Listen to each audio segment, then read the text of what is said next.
Hello, my name is Swiss Bianco. In this video I will talk about the technical differences of the Beretta IPX and the brand new APX A1. The item comes in the typical Beretta box. So we open it up, it comes with total 3 of the different size back straps. We have a cleaning brush, magazine loader, we also have the padlock, and we have some paperwork. Unfortunately, this one did not come with a manual. I saw online some other people did not get the manual either. So I did contact Beretta to ask for one. We see how that goes, and the A1 manual is online on the Beretta website. There is not much change between the older and the newer manual. Then next to the magazine, the magazines are completely identical. They did not change anything, so you can use the regular 17 round magazine or the extended 21 round magazine, those both in a 9mm Luger in both firearms.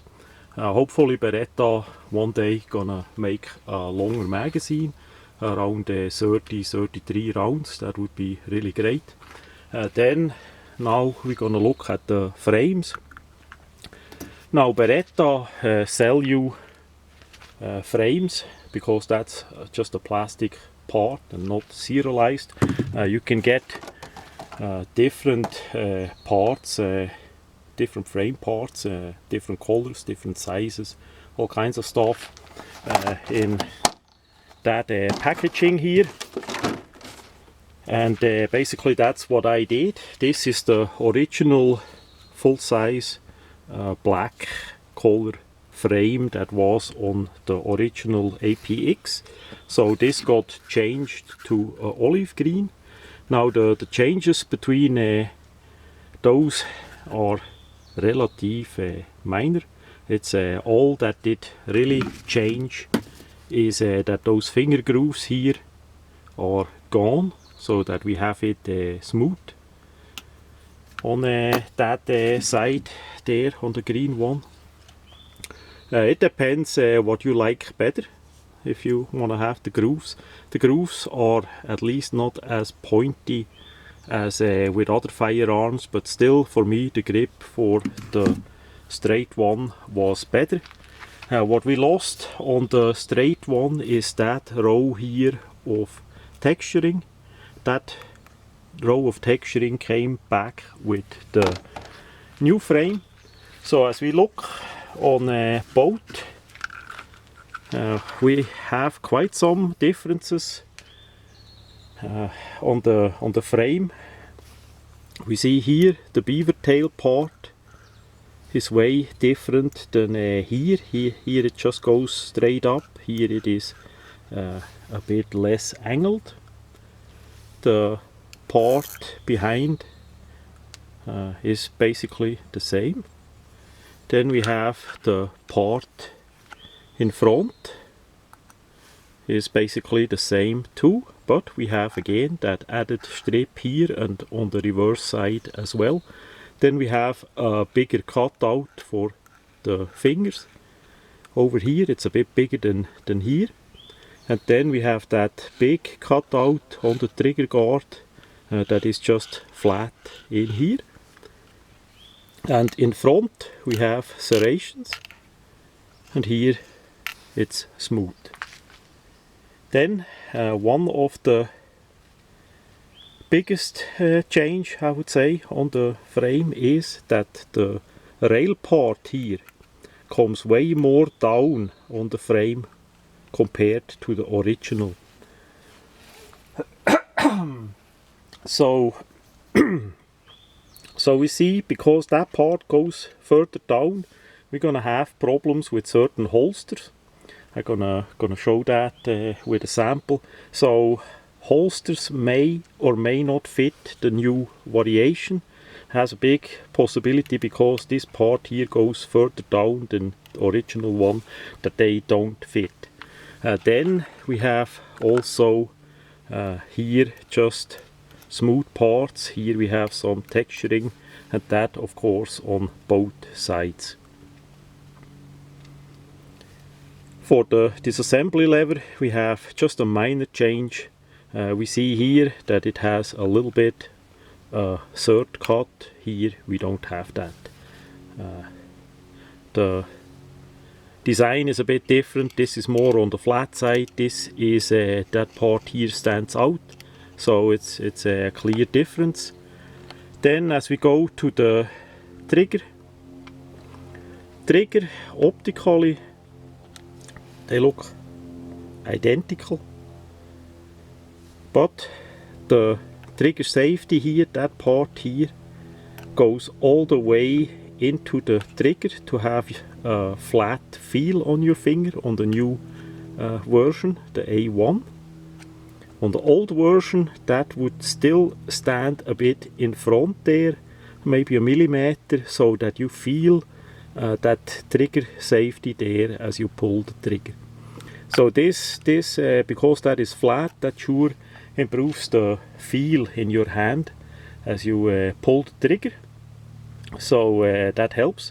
The trigger itself, I would say, did not get much changed at all.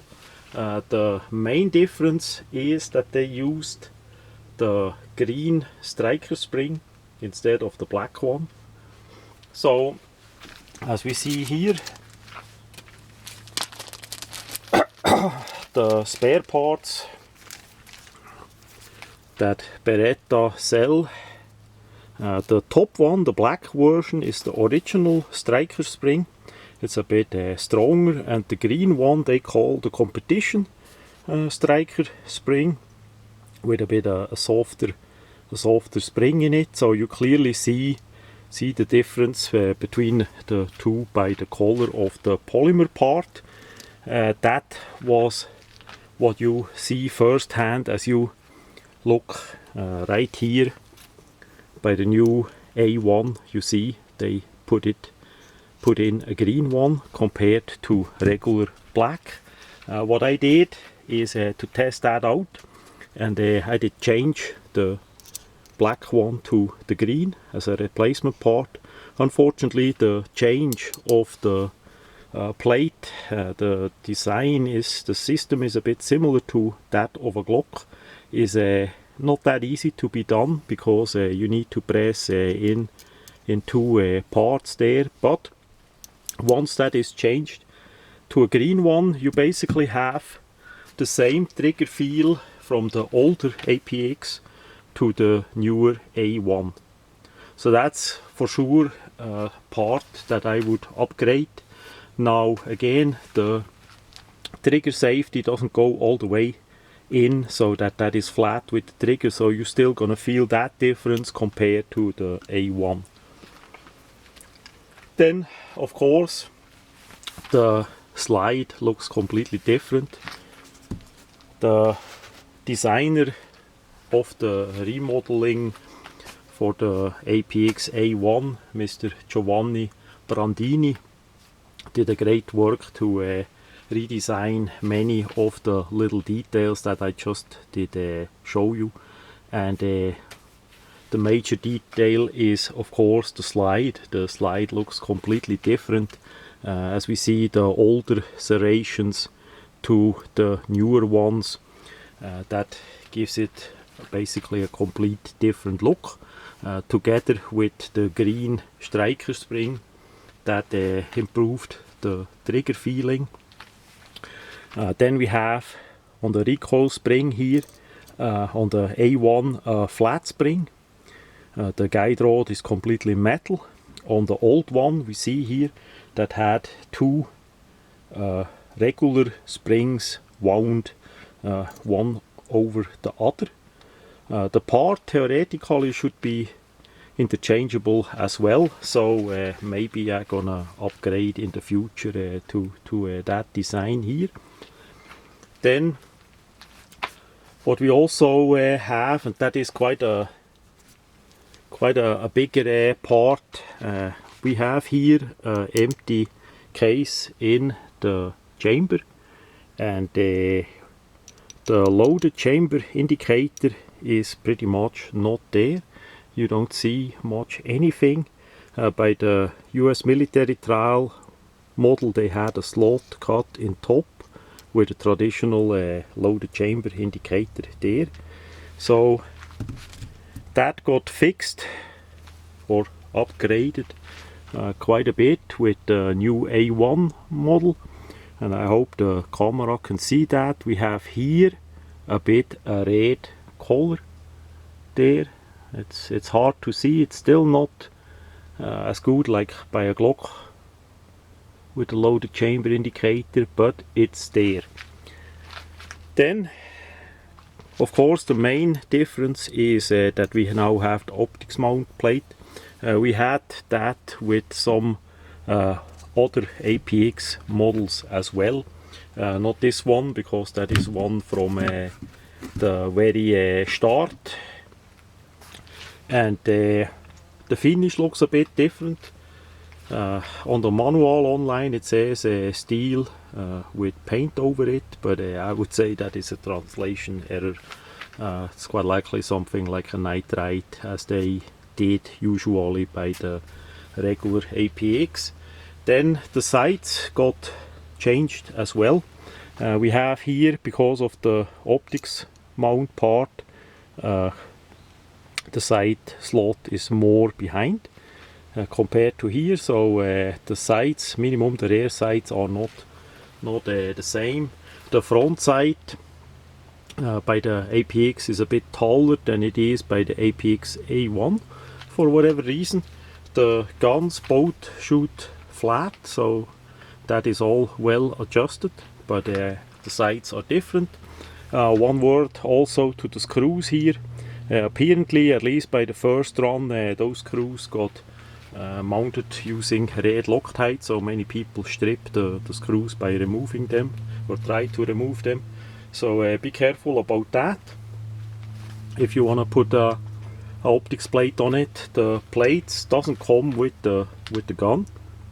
You need to order that directly by Beretta for about $30 to $50, and directly for the red dot sight that you actually want to use. And there is a bit a problem once you mount that. As best as I see for now, there are no taller suppressor height sights available for the APX A1. That's for sure gonna change in the future, and then we gonna try a setup with red dot on this version as well.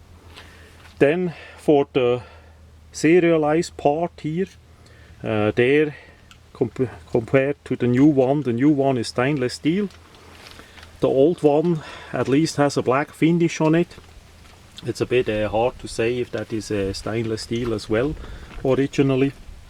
Now what is the negative on that version is that you you see from outside, as you look at the gun, sometimes a bit silvery parts shining through the all over black theme of the gun. So if you don't like that, that could be a problem. But stainless steel, the quality and the design is pretty much the same. I did not see any detail changes that they did on the A1 to the regular APX. It looks pretty much the same. By the stainless steel, of course, you see easy where you have a black dirt for cleaning, so that is easier on that regards. But last point is the barrel. In my tests, the accuracy of both pistols is pretty much the same, using quality ammunition. Both pistols and a third one that I did test some years ago did not like the 115 grain as much as 124 grain ammunition.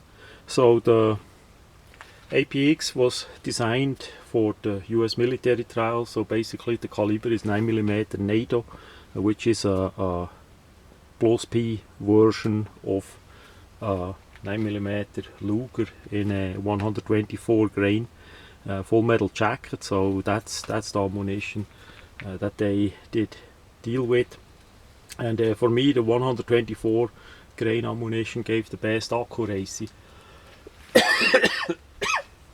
Now I still need to get some 147 grain and see how it is there, but online the feedback on 147 grain, basically subsonic loads, is pretty good as well. So yeah, is it worth it to buy A1? Well, it depends. Giovanni Brandini did for sure a great work on upgrade the item for 2022. It's basically a change like from back then with the Glock Gen 1 or Gen 2 to 3 or 4, where they remodeled the thing quite a bit. So the claim that the trigger is the best in class, that is a bit bold, but I would say for now that's for sure the best trigger that we can have by a APX pistol. The details of the grip, if you like that better, that is simply up to you. You need to take it in your hand and maybe test shoot a bit, and then you see if you like the new grip better than the old one. For me, the old one gonna stay, it's a classic, and the new one is even better. And one day, as the sights are there and the optic plates and all that, we're gonna upgrade that to a red dot sight, because the accuracy is really well for what it is, and the quality from Beretta is outstanding. That is, I never had a bad Beretta product. The magazine looks like from Mechgar, you know, really high quality, and yeah, that is a pistol that is absolute great. On the negative side is that we say by the magazine we have here that part standing out of the magazine. So if you have a Kydex for regular magazine, that may not fit. On the other side, holsters are still a bit scarce. Like with this holster, the item gonna fit.